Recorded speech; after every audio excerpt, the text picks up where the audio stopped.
My name is Elena Vasquez, 31 years old, eldest child of a restaurant family that swore by grit and Sunday double shifts, and, though they didn't know it, the founder and CEO of Avalon Digital.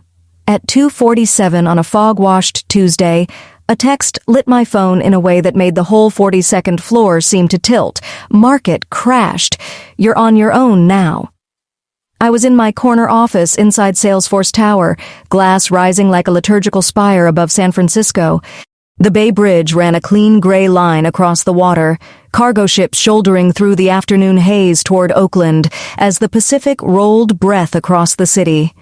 It was the kind of view that costs $50,000 a month and earns its price the moment your life tries to rewrite itself with a single sentence. I had just stepped out of a board meeting where we were finalizing the last guardrails of a $340 million acquisition. Inside that room, 5 investment bankers with perfect hair, 2 corporate attorneys speaking fluent sub-paragraph, my CFO with a red pen, my chief of staff making time behave. The model was sound. The risk disclosures sang in clean clauses. Everything pointed up and to the right. And then Dad's message arrived like a fire alarm in a quiet church. Short, confident, catastrophically wrong. I stared at it a second time. The bluntness of it, the paternal certainty of it, the sentence that hid a lifetime of misunderstanding in 5 words. You're on your own now. He thought he was delivering news. He had no idea he was delivering a confession. For 5 years, I had been the anonymous engine behind the very trust he believed he'd resurrected through smart moves and staying the course. For 5 years, I had watched him perform a narrative that let him stand tall again, while I, his freelance daughter with a 5-year-old Honda and a modest apartment, siphoned my winnings into a fund with his name on the envelope. He was telling me the safety net had broken. He didn't know I'd woven it. I set the phone down on the desk and pressed my palms into the leather like I was steadying a boat. The room carried the clean smell of server racks and eucalyptus, the weird mix of my life, the hum of cloud infrastructure diagrams on my screen, the soft ache of family inventories in my head. I looked out at the water for a count of 8 and let the memory spool. Mom's hospital invoices arriving like winter, gowned fatigue hanging from her bones. Diego's tuition deadlines ticking across the calendar like a metronome. Dad's hands, restaurant hands lined with burns and work, shaking the day he admitted the trust was gone. In those first months, secrecy had felt like mercy. Later, it calcified into habit. Dignity is a thing you can pay for, and I had paid it in installments. My assistant, Jennifer, tapped the door and leaned in with that practiced caution good assistants keep for bad days. "Everything okay, Elena?" I nodded, because nodding is the fastest way to buy yourself a minute. "They're ready to reconvene in 5. "Tell them I'll join in 10, I said. We both knew that was code. There's something that needs my name on it more than they do. She withdrew, silent as a librarian. I picked up the phone again. Market crashed. You're on your own now. It was almost funny, because the markets hadn't crashed. They had flexed and rattled the way markets do when computers blink and humans forget the difference between an alert and Armageddon. But the text wasn't about the S&P. It was about the family myth. It was about a father who needed to believe he'd rebuilt what life had taken, and a daughter who needed to believe she could build anything and still belong. In the reflected glass, a second Elena hovered. Stanford summa cum laude taped in a frame no one had asked about, the first Netflix deal that nobody in my family knew how to picture, the long private nights refining our orchestration layer so Fortune 100s could stop crying in their server closets. Across my screens ran the living topography of the company, region clusters pinging green across North America, a latency spike in Virginia resolving to baseline, a finalized red line of the acquisition agreement waiting for my initials. Somewhere between those blinking nodes and my father's message lived the truth I'd avoided saying out loud. I had wrapped my success in brown paper and delivered it to my family's porch with no return address. The anonymity had spared them, and me, from 1,000 small invasions. It had also robbed us of something we didn't know how to ask for, the uncomplicated pride of saying each other's names in daylight. The phone buzzed again, Diego's avatar, half smile, MBA hoodie. I watched it ring out and fall quiet, not because I didn't love him, but because I knew I couldn't hold his worry and my clarity in the same hand yet. I needed a clean line first. I needed records that would not tremble when voices did. I could hear Dad in my head, that particular mix of authority and guesswork. Volatility means a crash if you don't move fast. No, Papa. Volatility means volatility. Diversification means oxygen. Trendline means you stand still when the floor shakes. But I had let him be the professor for so long that correcting him now felt like taking tools away in the middle of a build. If truth is a gift, timing is the wrapping paper. You can get both wrong. I walked to the window and put my forehead against the cool glass. San Francisco breathed below like a patient in post-op, stitched with bridges and trains, busy with private battles. I thought of the times I'd watched Dad give my cousins stock tips over carne asada, his shoulders relaxing as they looked at him like a general who'd claimed back a lost hill. I thought of Mom, who never asked how the medical payments were always processed before she could ask, whose gratitude sounded like the kettle's whistle and the words, "I don't know what we'd do without miracles." I thought of Diego, who had once texted me a photo of his Wharton ID and 3 words, "We made it," and how I'd cried in an Uber so quietly the driver handed me a napkin without comment. It was all love. It was all distortion. We needed a reset. And a reset, in my world, starts with documentation. I returned to my desk, opened the secure contact list, and scrolled to Monsieur Marcus Chin, had the kind of voice that brokers its own credibility. He answered on the first ring, as if he knew that sometimes money matters are family matters, and you pick up fast for both. "Elena," he began, and the way he said my name had none of the doubt that haunted my childhood.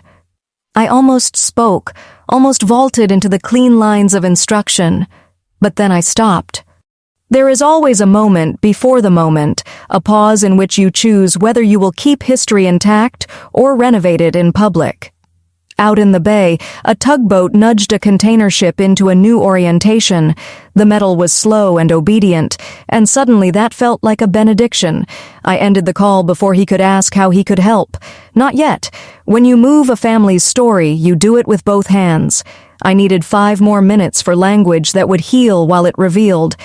I opened a blank page and typed a sentence to test its balance.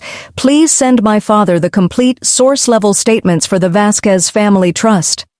The cursor blinked, waiting for courage. I added, "Include funding origins and beneficial ownership, all vehicles, 5-year span." I added one word I hadn't allowed myself before. Today.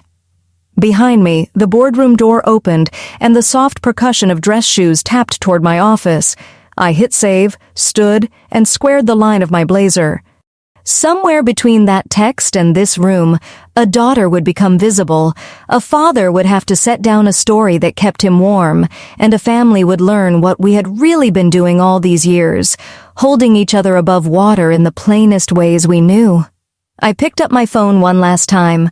I read the message for the 3rd time, then smiled at its gift. "You're on your own now. Good news, Papa. I always have been. And it's why none of us were." I slipped the phone into my pocket, turned the handle, and walked back into the fluorescent logic of the boardroom, ready to finish the deal and, when the ink dried, to begin a different kind of negotiation, the kind you can only conduct with the lights fully on. 5 years earlier, I was 26 with $50,000 saved from 1,000 small hustles. Night code sprints for startups that vanished like comets, emergency fixes for data pipelines at 3 a.m., building scrappy billing systems for founders who paid me in wire transfers and espresso. Dad's restaurant had just bled through its last good summer. He kept calling the slow nights temporary headwinds, but I could read the receipts the way he read weather. There were no storms to wait out, just a new climate we weren't built for. Mom folded napkins at a table in the back, her scarf tied pretty the way women do when they're trying to make illness look like a fashion choice. The oncologist spoke in careful paragraphs about lines of therapy and side effects, and insurance covered the choreography but not the music. Diego's tuition statements arrived in white envelopes so clean they felt like accusations. These were the variables, and I was the daughter who loved equations. It began with a question I wrote in a notebook. What if I built something that pays for everything? Not a gig, not another contract. A system. Avalon was a word I chose for secrecy and shelter, a place to build a bridge without telling anyone what river I had in mind.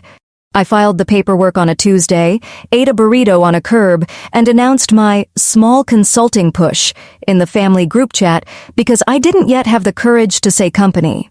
Within a month, my first test client melted 3 times under traffic load, and I rebuilt them with an orchestration layer I'd been sketching since grad school, something clean and modular that made servers behave like an orchestra instead of a bar fight.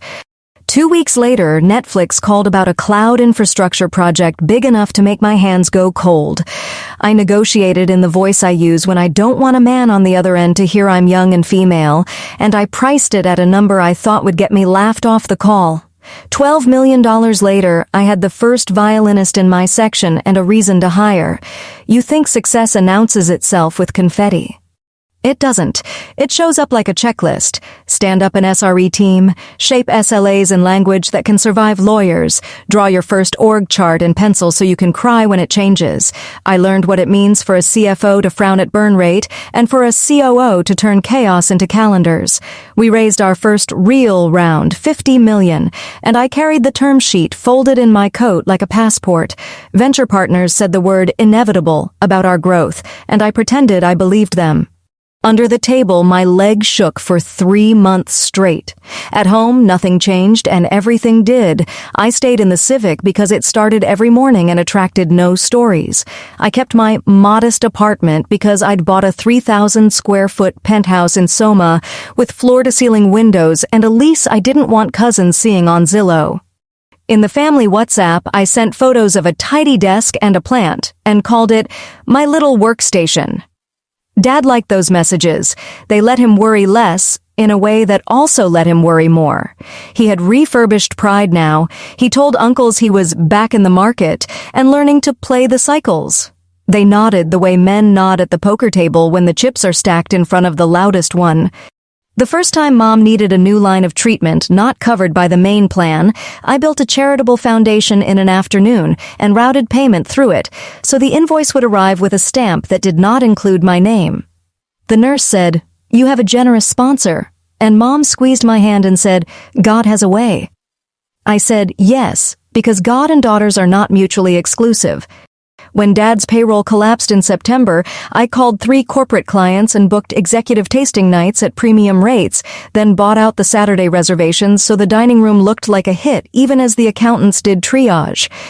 Dad sold the restaurant 3 months later, at a smart time. I congratulated him with a bottle of Rioja expensive enough to make him scold me gently, and I cried in the elevator on the way down because sometimes love is the art of letting someone else keep face. By then, Avalon had a shape you could see from the freeway. Headcount past 200, then 5, then 12. Offices in San Francisco, Austin, Boston, London. Region clusters turning green on our internal maps as Fortune 100 signed on like a choir finding harmony. We reached the word unicorn faster than was comfortable. 1 billion in valuation. A number that reads like fiction until payroll day when it translates into quiet houses not foreclosed, school lunches paid without dread, parents who sleep. Growth didn't feel like triumph.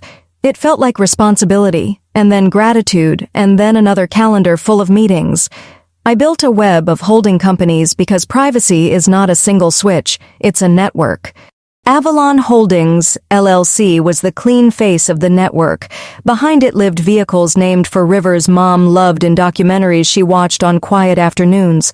Contributions went from these vehicles into the family trust with the leisure of water moving downhill.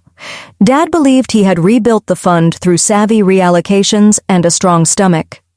I believed I was paying for dignity, and I believed that enough to accept the sermons he gave me at Sunday dinners about long-term thinking and not letting headlines make your trades. Maybe he was right, even if the reference were wrong. Family gatherings became a theater of gentle misidentification. Aunties asked whether my computer gigs were stable. Eyebrows turned to upturned spoons. I smiled and said, "I make do." Because it was the easiest way to say I make payroll for 2,200 people without starting a fight. Cousins joked about my old Honda, then asked Dad how he kept finding undervalued tech stocks, and he performed the wisdom that had once kept his restaurant afloat: discipline, timing, relationships. He wasn't wrong about those things, just about where the coin came from. I let him be the professor because he had spent decades being the student of hard luck, and every man deserves a lecture he can deliver without apology. The worst day that year contained no catastrophe. It contained an alert. The portfolio sent out a standard volatility notification, the kind that says, breathe, hold, rebalance if rebalancing is your discipline. Dad read it as an obituary. He called me with fear disguised as command. I was in a data center listening to the hum that tells you civilization is still running, and his voice threaded through the static like the past dragging its feet. "I'll figure it out," he said, which was how he said, "Please help."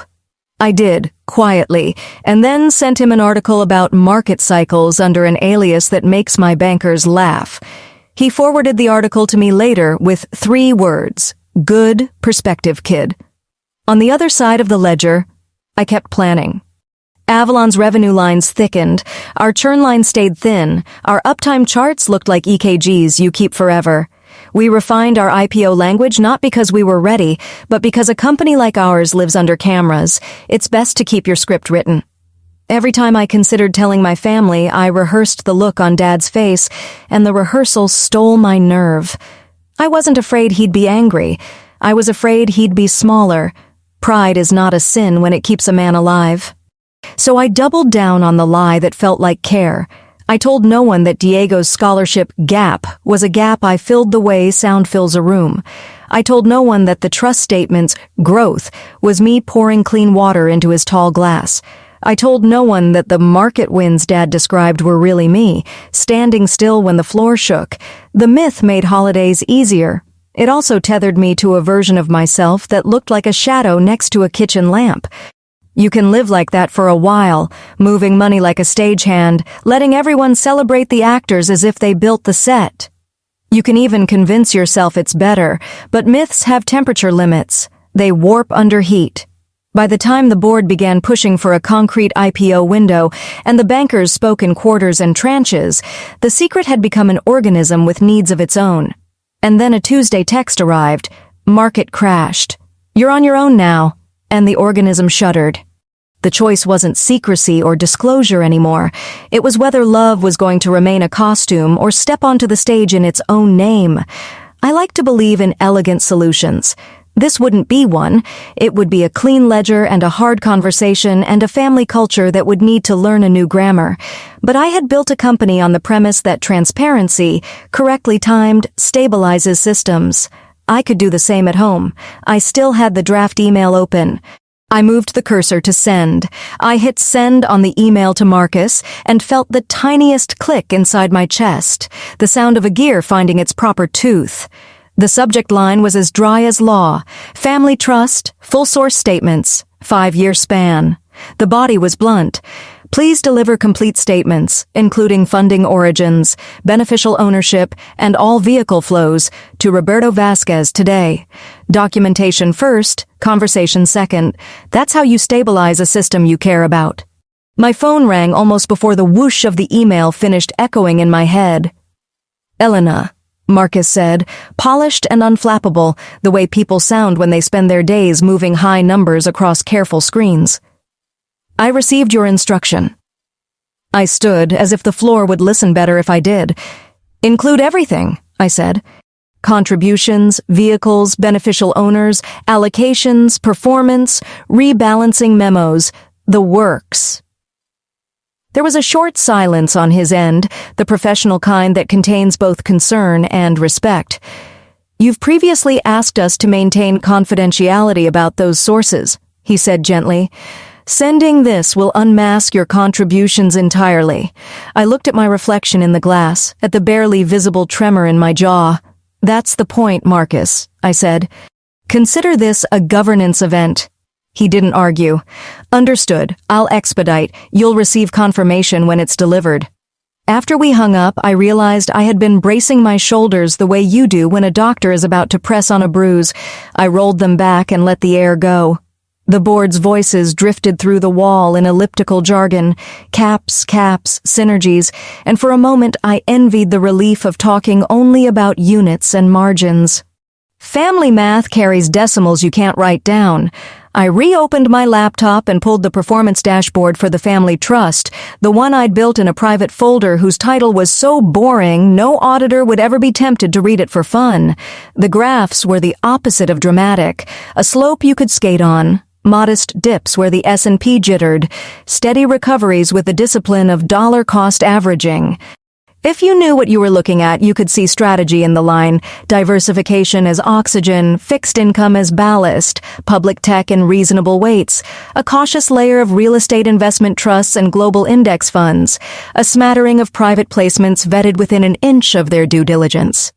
You could see how the crash Dad texted about was no crash at all.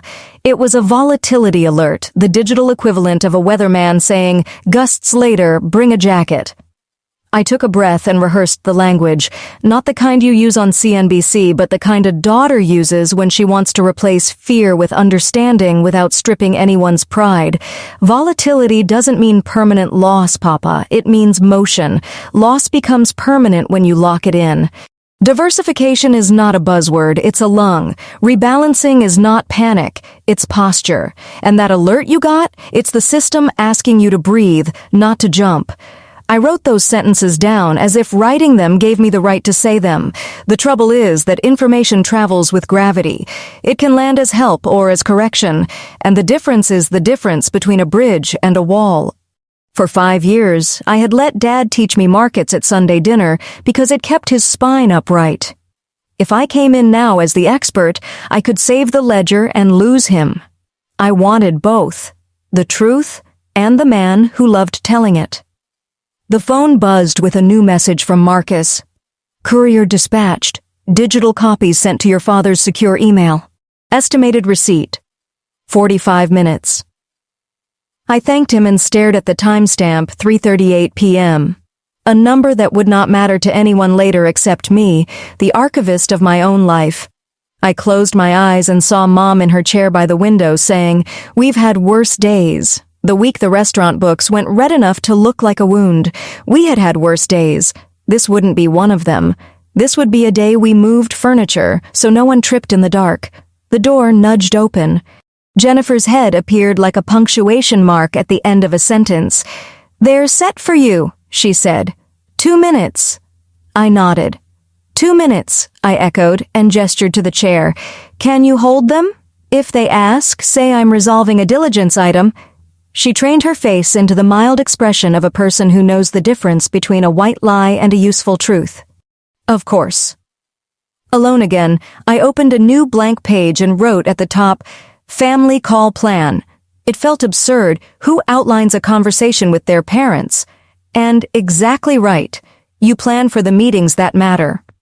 I divided it into 3 beats. Beat 1, reassurance. The money is safe. Nothing catastrophic happened. Beat 2, true history. For 5 years, I've funded and managed the trust through vehicles that kept your dignity intact. Here are the facts. Beat 3, future governance. Transparency going forward, boundaries around decisions, a promise that help is a gift, not a leash. Under beat 2, I wrote what I had avoided for so long. 7M total family support over 5 years. Trust contributions, medical, tuition, restaurant bridge. The number sat there like a quiet guest. It wasn't a boast, it was an index. If I showed them the index, maybe we could all stop confusing stories with statements. My screen flashed, Diego calling again. I let this one land. "Hey," I said. His voice came fast, like it had been tripping on its own shoelaces all afternoon. "Elena, did you see Dad's text? He sent it to me too. He thinks the trust is wiped. I saw it, I said. It's not wiped. He exhaled. Are you sure? Because I've got 6 months left and... Finish your MBA, I said, keeping my voice level. You're fine. A beat. How do you know? Because I know the account, I said, giving him a piece of truth and pocketing the rest for an hour from now. What do you know about how it was rebuilt? He hesitated. He said tech stocks and some real estate. He didn't want to give details. You know how he is? I did. Right, I said. We'll talk soon. Let's get everyone on one line after he reads something important. He heard the capital letters in that and didn't push. Okay, he said, quieter. I trust you. The click after those words was not the same click I'd felt after the email, but they rhymed. I set the phone down and imagined the courier handing Dad a heavy envelope, the kind that makes you sit before you open it. I pictured his hands, scar along the thumb from a teenage fryer burn, knuckles squared by years of lifting stock pots, sliding the papers out. I pictured the way his eyes would move when he saw the first page naming me as primary contributor, when the numbers aligned into a sentence he had never read. Would he be angry, embarrassed, relieved? All three feel the same for a few minutes. A calendar pop-up blinked an impatient reminder. Acquisition, final Q&A. I opened the boardroom door a crack and said, Start without me, 10 minutes. My CFO nodded, pen already marching down a list of contingencies. I closed the door and returned to the page labeled Family Call Plan, adding a fourth beat I hadn't had the nerve to write, apology.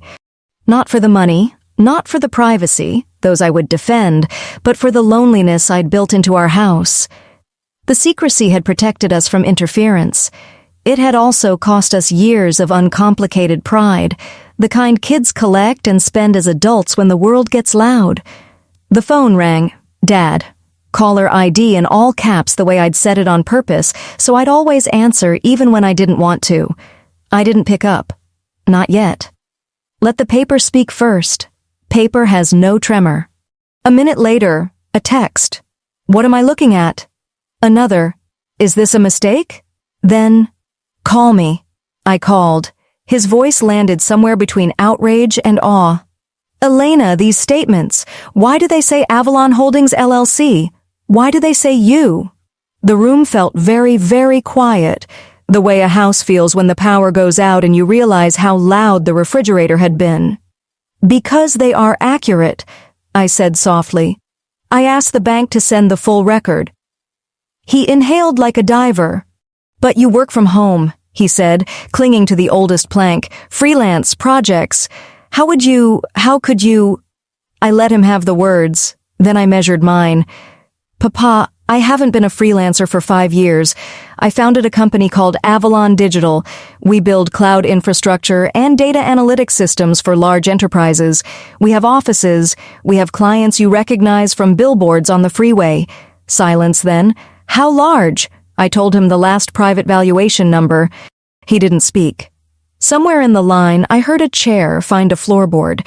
Before he could reroute the conversation into numbers he didn't yet have a map for, I took beat 1. Listen to me. The trust is safe. There was no crash. You got a volatility alert. That's a seatbelt light, not an engine on fire. He made a sound that was almost a laugh and almost a sob. I thought, I know, I said, not letting him finish the sentence he would hate later. It's confusing by design. Markets like attention. Alerts get attention. But our portfolio is diversified. Diversified means we breathe in more than one way. He was quiet a long time. When he spoke, he had softened into the man who taught me to dice onions by tucking in the fingertips. Why didn't you tell me? He asked, and the question contained an entire country. I looked at the clock, 5 minutes past the moment I'd said I would rejoin the board, and sat down anyway. Because I wanted you to have dignity while we stabilized, I said. Because every time I tried to share something big, it got graded instead of celebrated. Because I was building something fragile and loud. Attention can break fragile things. And the money? He whispered, as if saying it gently would shrink it. 18.7 over 5 years, I said. Trust, medical, school, restaurant, all gifts. No strings. The paper on his end rustled, an old man's hands or a young one's. It's hard to tell over a line. "I've been giving advice," he said, a small, rueful smile audible in the syllables, "to your uncles, to you." "You kept the story warm," I said. "I kept the lights on. Both mattered." I heard Mom in the background asking what was happening. "Put me on speaker?" I said. The pause before the beep was the last second of the old world. Then we were three, and the real call began. The beep of speakerphone turned our three separate rooms into one careful square. "We're here," Dad said, and I could hear the living room in the background, the soft clink of Mom's tea saucer, the old clock that still ran 2 minutes fast, the quiet the house carries when it's holding its breath. "Hola, mija," Mom said, voice small and brave all at once. "Your father says there is paperwork with your name. I think there is a mistake." "There isn't," I said, and I chose each word like a stepping stone across water. "I asked the bank to send the full record for the last 5 years. It shows where the trust's money came from and how it's been managed. Most of the contributions were from me, through entities I set up to keep things private." Silence turned the room into a cathedral. Then Mom again, softer. "But you work from home. Your laptop. You tell me, 'I'm busy, Mama,' and you send me hearts. You never say, 'I am a big boss.'" "I should have," I said. "I was afraid to bring noise into something fragile. I started a company 5 years ago. It's called Avalon Digital. We build cloud infrastructure and data analytics for big companies so their systems don't break when the world leans on them. We have 200 employees now, offices in San Francisco, Austin, Boston, and London. Our clients include Netflix, Google, Amazon, names you know from the signs on freeways." Dad cleared his throat, tethering the conversation back to the page in his hands. "And this number here," he said carefully, "this valuation, 8.2 billion. He tested the syllables like they might bite. "That's how big your company is?" "As of our last private round," I said, "it will change when we go public. But the point for today isn't the number. It's that the trust is okay. There was no crash. You got a standard volatility alert. That's a seatbelt sign, not a plane going down." "Volatility," Dad repeated, like a student tasting a new letter. "So, movement." "Exactly," I said. "Up and down. Not a loss unless you freeze it there.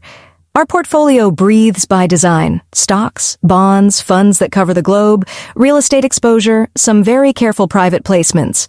We rebalance on a schedule so nothing gets too heavy. It's how you stand still when the floor shakes." In the background, a door opened and closed fast. Then Diego's voice slid into the mix. "I'm here," he said, breathless. I ran from the car. I pictured him in the hallway, keys in his fist, trying to fit back into a family that had just shifted shape. "Elena, is it true? Did you fund the trust?"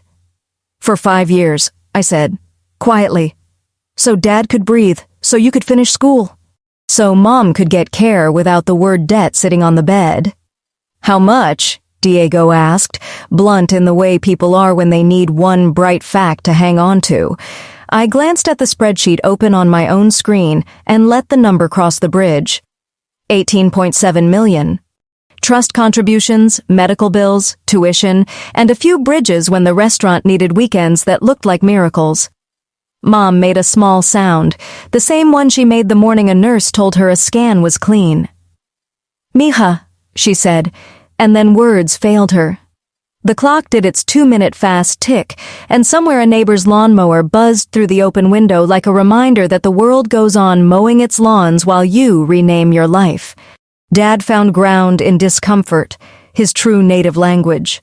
"Why hide it?" he asked, not angry, but building a scaffold for a truth he'd spent years walking around.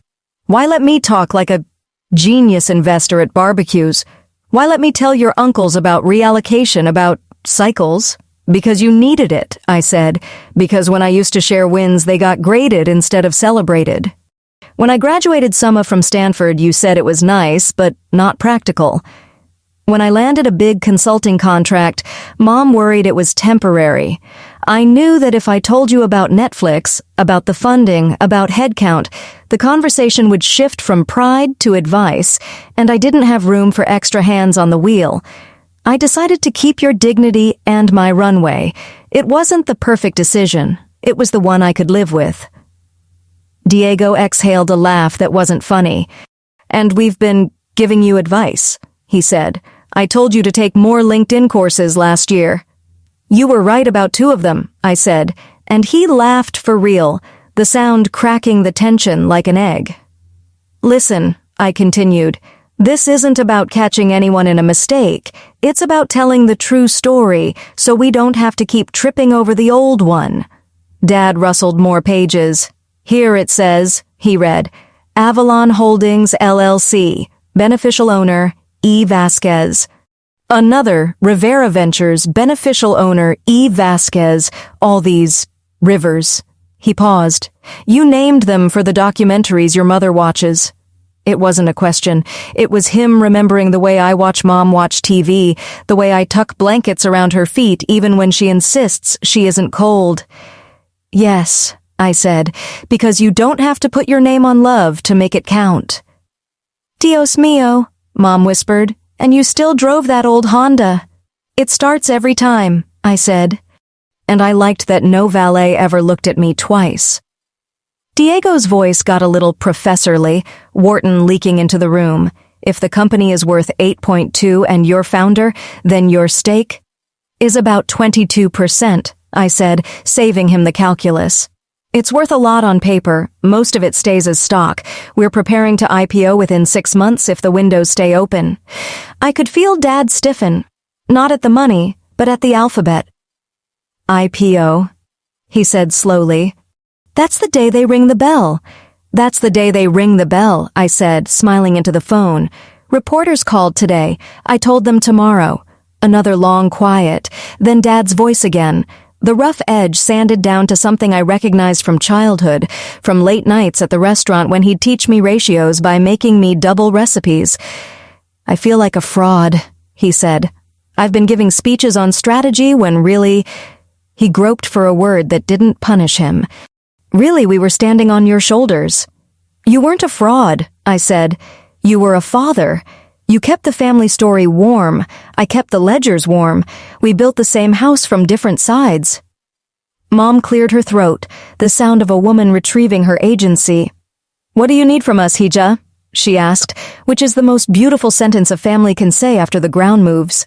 I looked at the 3 lines I'd typed earlier. Reassurance, true history, future governance, and let the 3rd one step forward. Don't treat me differently, I said. No walking on eggshells, no bowing to money. If you need help, ask. If I can help, I will. If I can't, I'll say so. And please, no more pretending for the uncles. We don't have to perform being fine. We can just be. Diego spoke like he was testing a new muscle. We tell no one until the IPO? Immediate family only, I said. Afterward, the filings will be public. Reporters will show up. Let's try not to hand them a telenovela. Dad chuckled, a sound I hadn't heard in months without the next sound being a cough of worry. No telenovelas, he said. Only good food and peace. Then, quieter. And I'm sorry, Elena, for the times I made your news smaller because I was scared of being small. I felt something unclench behind my ribs. I'm sorry, too, I said, for the years I made us proud in secret. It protected us. It also made me lonely. I should have trusted us sooner. In the distance, the boardroom door opened. I could hear the murmur of bankers shuffling papers, the crisp question marks of a CFO corralling a final point. I have to go back, I said. They need me to finish the acquisition we started this morning. Go, Mom said. We'll heat the leftovers. We'll sit and be quiet and let our brains catch up. And Elena, Dad said. Yes? I sent that text because I thought the sky was falling. You're on your own now. I didn't know you had been carrying us. He inhaled, then offered himself a gentler line. I didn't know we have all been on your shoulders. We've been on each other's, I said. That's the secret. I waited a beat.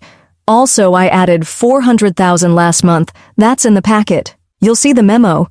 He made a noise halfway between disbelief and pride. Of course you did, he said. Okay, go buy that company. We'll be here when you're done. We hung up. I stood in the quiet and looked at the city, the gray ribbon of the bridge, the bay moving like someone sleeping. Then I squared my shoulders, picked up my pen, and reached for the next room where a different kind of family waited with term sheets and questions. Behind me, in a living room 2 minutes fast, 3 people began learning the grammar of a new truth. The boardroom had that endgame stillness, a pile of redlined agreements, cold coffee rings like eclipses, and 12 people pretending they weren't waiting on me. My CFO lifted a brow. Are we intact? I nodded the smallest nod. Intact wasn't the word, truer was the word, but it was enough to finish a $340 million sentence without wobbling the commas. We walked through final diligence like pilots in a checklist chant. Data room sealed. Escrow triggers confirmed. Integration playbook, week 1, week 4, quarter 1, blessed. I initialed, I signed, I dated. The last pen stroke landed like a door carefully closing. When the bankers stepped out, I stayed seated. The chair felt unfamiliar, as if I had grown a new vertebrae in the last hour and needed to learn how to sit with it. My chief of staff slid a bottle of water toward me, conspiratorially, like contraband compassion. You good? She mouthed. Closer. I mouthed back, and meant it. Jennifer's number lit my phone. I answered, and she spoke softly, as if our glass walls might eavesdrop. Reporters are still downstairs. TechCrunch, Journal, one local outlet who says he knows your father from the restaurant days. Of course. The world is a round room. Tell them I'll release a short statement tomorrow at 10 a.m. No interviews today? I said. Prep comms with IR and legal, drafts to my inbox by 8 tonight. She paused. Family okay? We're in the same room for the first time in a long time, I said. She understood more than I'd said. Copy. The meeting reconvened as a debrief that sounded like relief braided with ambition. The acquisition was unanimous. Closing scheduled. 12 integrations to choreograph. My COO mapped people and systems like a general who loves his soldiers. For the first time all day, a laugh in the room didn't sound borrowed. I caught myself smiling at nothing in particular, just the sensation that a load I'd been carrying had shifted onto a shelf with its name on it. Between agenda items, I glanced at my personal phone. A text from Diego. Green bubble, giddy and earnest. I'm rewriting my definition of big sister. Proud of you doesn't cover it. Mom's came next. Te amo, mija. Your father is quiet and smiling in a sad way. He is learning a new word. Gratitude. Then Dad typed like he was trying to keep his hands steady. Your portfolio memos are very clear. Please teach me how to read them correctly. I stared at that line until the edges of the world softened. There it was. Not a surrender, not a performance, a request. A door you open from the inside. By 5, the boardroom was a carcass of paper and smiled-out faces. I sent everyone home and moved to my office where the view had shifted to dusk, bridge lights like careful stitches across the bay, city turning its lamps on one by one. I kicked off my heels, tucked them under the desk, and made 3 calls in quick succession. First to IR. We would need a holding statement acknowledging increased inbound interest around our timeline. Nothing splashy, steady verbs. Second to legal. A memo reminding the team what quiet period means in practice. We'd been good so far, but scrutiny begets sloppiness if you let it. Third to HR, a note to managers. Tomorrow morning they would see headlines about valuations and IPO windows again. This would be a good day to check in with teams, to remind people that glass and steel days are built by keyboard and coffee days, that no one graduates from the basics. When the office emptied, the hum of the floor changed key. I opened the private folder with the family spreadsheet and scrolled to the bottom where I kept a log I never intended anyone else to see. It wasn't numbers. It was a diary of the payments the way they felt. The night the infusion center swiveled in its chair and said, approved. The morning the tuition portal flicked from red to 0, and Diego sent a selfie of his stupid grin in a library carol. The Saturday I sat in Dad's restaurant before opening and watched a rented crowd fill tables because love sometimes looks like an illusion you arrange so a man can sell at a price he can forgive. I added a final line. Today, we said our names out loud. My phone buzzed again. A photo from Diego. The three of them on the couch, a lopsided selfie that cut off part of Dad's head and all of Mom's left ear. In the background, on the coffee table, their copy of the statements lay open like a book that had finally reached its plot twist. Beneath the photo, 3 words, "We are learning." I locked the screen and let the room be quiet enough to hear the air unit breathe. A memory floated up, uninvited and useful. I'm 15, standing behind Dad at the line, the dinner rush a wave that never breaks. He is plating, calling tickets with the calm of a dictator you would follow into chaos. I ask him how he stays steady. He doesn't look up. You touch the thing you can touch, he says. One plate, then the next. I smiled at the window. Okay, Papa. Today's plates were paper, signatures, a phone call, a handful of sentences we didn't know how to carry until we did. Tomorrow's would be a press blurb and 1,000 small reassurances inside this company that feeds 1,000 families. At 7, I shut down the screens and drove home, old Civic holding the road like a secret. In the elevator up to the penthouse my parents thought was a nice apartment. I watched my reflection become honest in the stainless steel. The door opened to the quiet I had designed, light across the river of floorboards, the city beyond behaving like it had a pulse. I set my bag down, uncorked a bottle of something I would have been embarrassed to name in front of my younger self, and poured a glass to exactly the point that felt celebratory but not gaudy. First sip, then a second. Not for the acquisition, though that mattered. For the absence of a knot under my sternum, I pulled my laptop back open and started to write the statement for morning. Clean lines, no swagger. Avalon Digital continues to execute on its roadmap. We do not comment on rumor or speculation regarding market events or timelines. We remain focused on reliability at scale for our customers. Legal would add the appropriate antiseptic cautions. Comms would give it rhythm. The point was steady breath. Halfway through the draft, a new text from Dad. You said volatility is movement. I have been volatility. I want to be ballast. Show me. I leaned back and closed my eyes. In my mind, I saw his hands learning a new grammar, percentages instead of pinches, rebalancing cadence instead of Saturday deliveries. I typed back, Sunday after dinner. Bring a notebook. We'll start with risk buckets and work down to trades. He responded with a thumbs up that looked in his hands like a vow. Night framed the windows. I ate standing at the counter, a bowl of something warm, unfussy that would make no magazine spread, but did its job like a trustworthy friend. Then I sent the statement draft, answered a final handful of emails with the economy of a person who is done being owned by her inbox, and let the laptop sleep. In bed, the city a low hush at the edges, I scrolled back up to Dad's first text, the one that tried to rename the day. Market crashed. You're on your own now. There are messages that age badly, and truths that age well. I typed one more unsent note to myself in the bedside app where I keep a private index of lessons learned. Secrecy can protect a house. Honesty can teach it to breathe. Dignity is not incompatible with truth. Pride is a good coat. It is not a roof. Somewhere between those lines, I fell asleep. In the weeks that followed, the company moved like a school of fish that trusts its water. The acquisition closed, integration teams began their dance, journalists wrote paragraphs about stealth giants and IPO-ready infrastructure plays, and our comms team batted away specifics like a patient goalie with a good glove. At home, Sunday nights turned into a new ritual.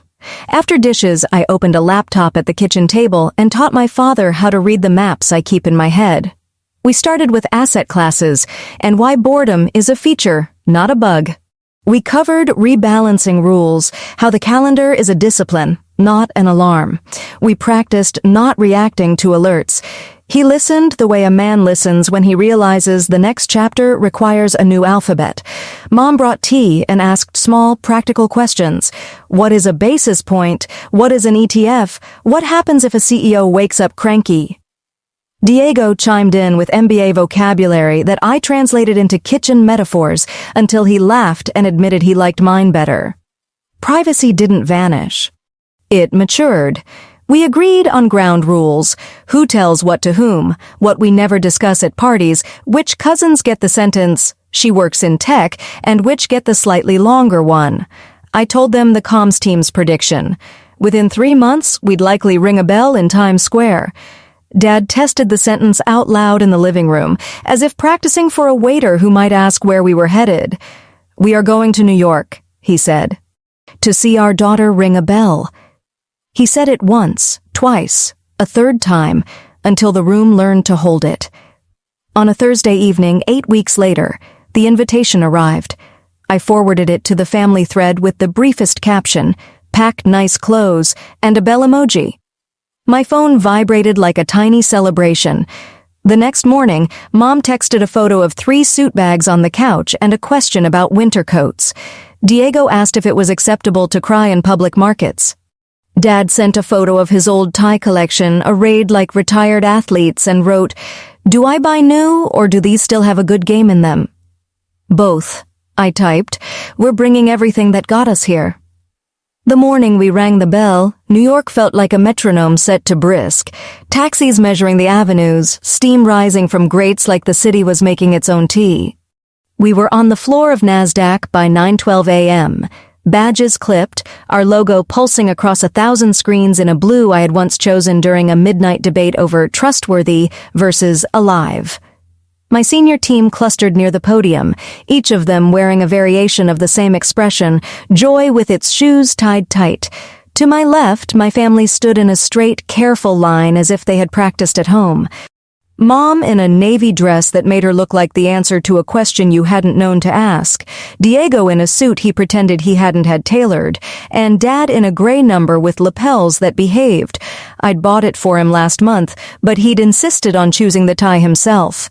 Deep red, the color of a curtain in his old dining room. A producer with a clipboard briefed us on the choreography, the countdown, the button, the cameras. It all felt theatrical and precise, the way big rituals tend to be when they were once about an actual bell, and now were about the idea of one. Reporters orbited like moons, their microphones angled at angles that promised polite extraction. Our comms head murmured air traffic into my ear. 3 headlines queued for after the open, 2 embargoes lifting with the gong. I nodded, not so much at her as at the machinery of it all, the way markets turn human effort into a number and then that number back into heat. At 9:26, I squeezed Mom's hand. She squeezed back with the exact pressure she used when I was a child who had to walk into a room of adults and say hello with eye contact. "Proud," she whispered, and I almost laughed because it sounded like a verb. Dad stood very still, reading the scrolling tickers as if they were a new recipe, and he was trying to memorize the steps. He had learned so much in our Sunday night classes: risk buckets, time horizons, what a basis point feels like, when to rebalance by rule, and when to put the phone in a drawer and make soup. Yet today there was no glossary for the feeling of watching your daughter's name aggregate into a thing the world measures. 30 seconds, the producer called. The floor smoothed itself into a hush. On screens around the room, our symbol queued up, 4 letters I had once written in a notebook alongside 24 others that didn't make it, the combinatorics of naming a dream. My COO grinned sideways. My CFO shifted her weight the way runners do at a starting line. Across the room, someone in a headset counted with fingers. 5, 4, 3, 2, 1. We pressed the button together. The sound that followed was more fanfare than clang. Still, it hit somewhere honest. On the main board, our stock turned from gray to green. The opening print flashed, $47, a number on a screen, and yet it unspooled a thread that ran through server rooms and stand-ups, through late-night deploys that held, through maintenance windows that closed on time, through every junior engineer who had cried once and stayed. In the tangle of it all, a simpler math slipped forward. 22% of this at $47 at the float we had offered meant a personal line in the papers the next day. Youngest Latina billionaire. I knew it was coming. I also knew the more important headline lived at a kitchen table 3,000 miles away where, for 5 years, invoices had been paid without turning anyone into a story. The floor broke into applause that belonged to everyone and no one. Cameras craned, hands found hands. My team pulled me into a brief, undignified huddle, the good kind, all elbows and relief. When we surfaced, my mother's eyes were glass-bright and steady. "Mija," she said, and that one word held church and grocery stores and infusion centers, and every time she'd said eat, when what she meant was live. Dad cleared his throat. "So," he said to no one, to everyone. "We are green." Diego laughed. "Very green, Papa." Dad nodded like a man enjoying a private joke with the universe. Then we hold. We breathe. We do not. "How do you say Chase?" "Chase," I echoed. I half closed my eyes, because when a student becomes a teacher, if only for a sentence, something gets corrected in the bones. The day moved like water. I said thank you into microphones that wanted more than gratitude and gave them the kinds of sentences public markets recognize as spelling their own name. Execution discipline, reliability at scale, customer-first roadmap. We took photos in front of the banner, the 4 letters throwing light on our faces. I watched junior engineers text their parents while pretending to be blasé. I watched my general counsel smile in a way that meant her red lines had survived the trip. At lunch, some banker told a story about a competitor who had raced to ring a bell before they were ready and then got eaten by their own hunger. We clinked glasses of seltzer and quietly promised each other not to become that story. By late afternoon, the day had changed key. We had weathered our first cycle of breath, price up, price down, the small carnival of spectators pretending not to have emotions while inventing adjectives to describe them. When the market closed, we exhaled. The symbol was green enough. The line for the day looked like a tide chart I could accept. On the way out, a young woman in a NASDAQ blazer took my hand with both of hers and said, "My mother is going to cry when she sees this on Univision." I wanted to hug her. I said, "Tell her we will make the internet behave," which was the truest sentence I owned. Outside, New York had turned to gold around the edges. We crossed town in cars that smelled faintly of someone else's cologne. The restaurant waited on a quiet block under a sign that didn't brag. Inside, the lights were a shade lower than Celebration sometimes chooses, a room that lets conversation be the main course. My team filled 2 long tables, cheeks pink with victory and exhaustion. In a corner, a 3rd table had been laid for 4 with a linen that remembered starch. Dad touched the wood of it the way he touches good grain, reverent and curious. "Do you like it?" I asked. He nodded, eyes scanning the room with habits he couldn't help. Angles of servers' routes, the line from pass to table, the tempo at which water glasses refilled. "It runs well," he said, which was how he said "I love it." I signaled the maitre d', who approached with the confident humility of someone who knows his households. "Mr. Vasquez," he said, smiling, "welcome to your restaurant." Dad blinked, certain he'd misheard. I repeated it plainly. "I bought this place, months ago. For today." Silence, then a quick breath from Mom that was almost a laugh, almost a sob. Dad put both hands on the back of his chair and didn't sit. "For me?" he asked, and the grammar of the question belonged to a man unused to receiving the thing he once gave. "For you," I said, "not to run, to enjoy, to remember the good parts without the burn. The chef trained in a kitchen you respect. The menu has 2 of your sauces on it. He asked permission to learn them. I said he had to earn it. And he did." A server placed a folded card by Dad's plate. "Salsa de Roberto," I had printed in small script. and for a moment he had no language. Then he looked at me with complete understanding and something that wasn't just pride. He lifted his chin in a tiny nod the way cooks do when the line moves, and all you can spare is approval in a teaspoon. Dinner started like rain, early courses that were more about permission than flavor, then the arrival of the dishes that made the room quiet as people handled them with attention. The first bite of Dad's old sauce, executed by a new hand, closed his eyes. He set down his fork and reached across the table for Mom's hand. "Bueno," he said simply. Diego took photos like a tourist at a miracle. My phone filled with his captions in a private thread he named The Bell and the Sauce, like a child titling a book. When the server poured a bottle of Rioja that had been sleeping longer than my company has existed, I stood and lifted my glass. The room followed because rooms do that when a person in a suit stands at a table with linen. To teams, I said first, because nothing we do exists without the people who do it. To the boring work that makes exciting days possible, to servers and SREs and sous chefs and staff meetings that end on time. Laughter, the good kind. I turned my body so I addressed the corner table as well. To my family, to Mom, who makes tea like a sacrament. To Diego, who will turn everything he learns into something gentler than it was before. To my father, who taught me how to plate one thing at a time. I looked at Dad. "Papa, you once told me the trick to the dinner rush is to touch the plate you can touch. Today felt like a lot of plates. We touched them. We didn't drop them." He stood, a gesture that rearranged the room. He did not hold his glass. He held the back of his chair as if anchoring himself to the ground that had moved under his feet and found a new name. "To Elena," he said, voice a little rough, "who taught us that sometimes the quiet person is carrying the loudest thing. Who proved that taking care of family is not about speeches, but about invoices paid and nights slept. Who made a world where her father can sit in a restaurant and only taste." He lifted his glass at last. "To truth that doesn't take dignity, and to dignity that doesn't hide truth." We drank. The room did that happy murmur rooms do when it is safe to be full.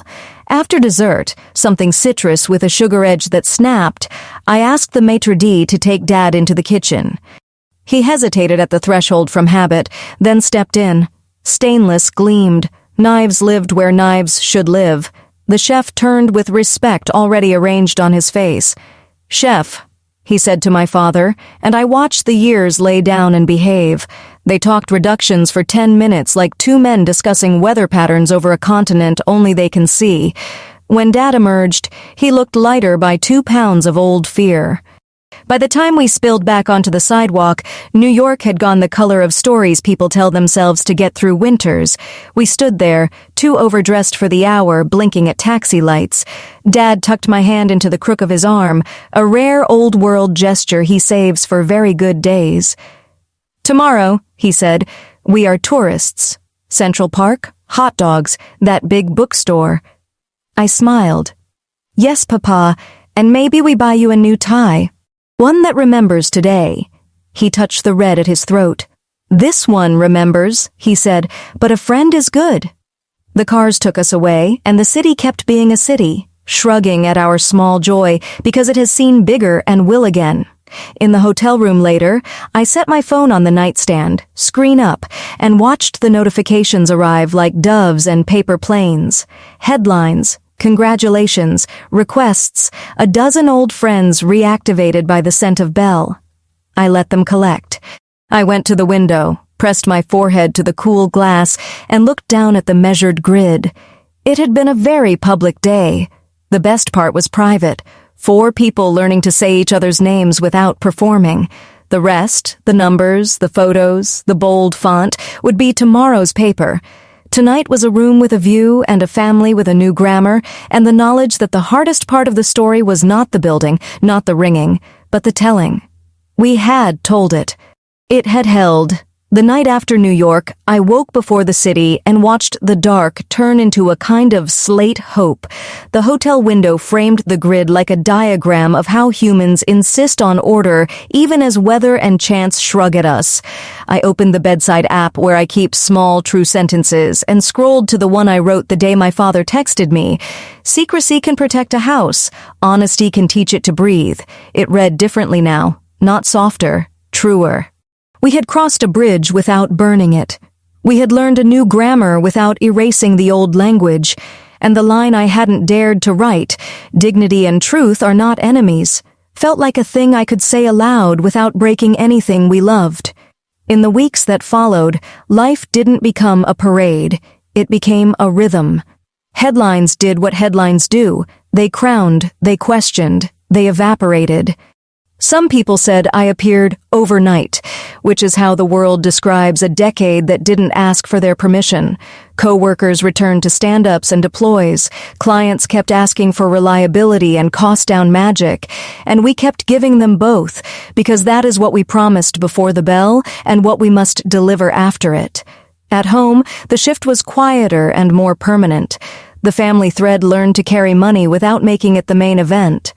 Mom still sent photos of dinner like sacrament. Diego still sent MBA memes that made me groan and then save them.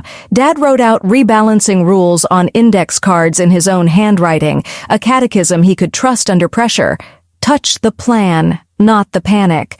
Boredom is ballast. Alerts are weather, not fate. On Sundays, after dishes, we still sat at the kitchen table and looked at charts. But now there was a fourth chair pulled up. The one labeled respect. We all sat in it in turns. People asked what it felt like to be called a billionaire, and the honest answer is less than you think and more. Less, because numbers become atmospheric at a certain altitude. You breathe them or you don't, but they don't hug you back. More, because other people see the number before they see your face, and you have to give them a chance to arrive at you anyway. The more important wealth was older than stock. Time, attention, the ability to stop someone you love from choosing between medicine and rent. When I think of money now, I think of Mom's infusion center offering a chair without a lecture, of Diego buying textbooks without asking for a coupon code, of Dad tasting a sauce he didn't have to sell. If the headlines made me the youngest Latina billionaire, the home line made me this: a daughter who finally took off the mask and discovered her family would not flinch. That first text from my father, market crashed. You're on your own now, sits in a folder I've renamed with stubborn tenderness. Openings. It reminds me that sentences can be wrong about markets and right about people. We are, in the richest sense, on our own, each of us responsible for the plates we can touch, for the ledgers we keep in public and the ones we keep in our chest. But the secret arithmetic of a decent life is interdependence done without spectacle. Your quiet becomes my rest. My skill becomes your roof. Our truth becomes each other's dignity. If I have learned anything worth saying into a camera, it is this: take care where nobody claps and tell the truth when the truth can carry everyone without shaming anyone off the stage. There were small, surprising gifts in the aftermath. An aunt texted a photo of her first IRA contribution with a string of celebratory punctuation and the words, "Is this how adulting feels?" A former line cook from Dad's place sent a selfie from a new kitchen with a note, "Chef says my knife work is clean because Roberto taught me to love straight lines." A junior engineer pulled me aside to say her mother had watched the bell and cried because she could finally see a path that looked like her daughter. I printed that email and taped it inside the notebook where I sketch architecture diagrams. When architecture becomes policy for other people's lives, you owe them sturdier beams. The strange, honest thing is that disclosure didn't make us louder.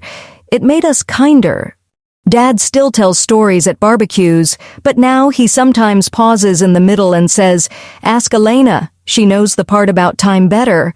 Mom still insists on sending me home with leftovers and the admonition to rest, but now she also asks, how many hours of sleep did our CEO daughter get?